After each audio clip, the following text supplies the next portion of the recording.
Welcome to the Black Gay History Channel.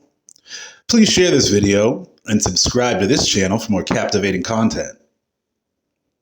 Now, I had already heard about the mythic stories of Queen Calafia, a black warrior goddess whose name inspired the real state of California's name in the United States, but I had no idea that she was also a lesbian icon. Though looking back at it now, that should have been so obvious.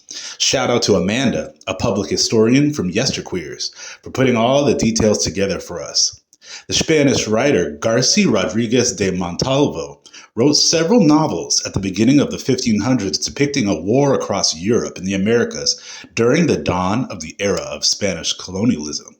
The novels Las Sergas de Esplandian, or The Adventures of Esplandian, detail several heroic characters, some fictional, some real, like Spain and the opposing Ottoman Empire in Constantinople, which is in Turkey today.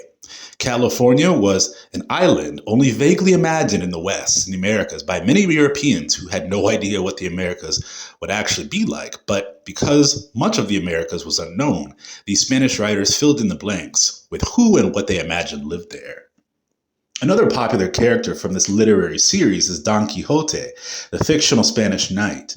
But Calafia was the queen of the Californians, an all-black, all-women society that raised an army of griffins, a mythical animal, a lion with wings, that we think of as fictional, but maybe writers of the 16th and 17th centuries believed could be real.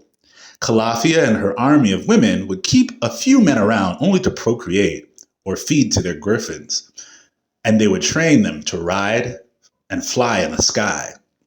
The all-women army would wear armor of gold, and what we LGBTQ people realized is that if this was an all-women society, it's likely many of these women would have had intimate relationships with each other, even if this isn't detailed by the Spanish author.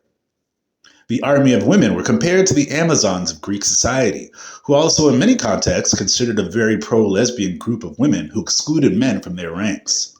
What I also think is so interesting is that so many people in Europe from the 15th and 16th centuries believed that the west coast of America was an island. And while there are a few islands off the coast of California that are pretty small and habitable, we also have so many predictions that an earthquake could make large parts of California break off into the sea.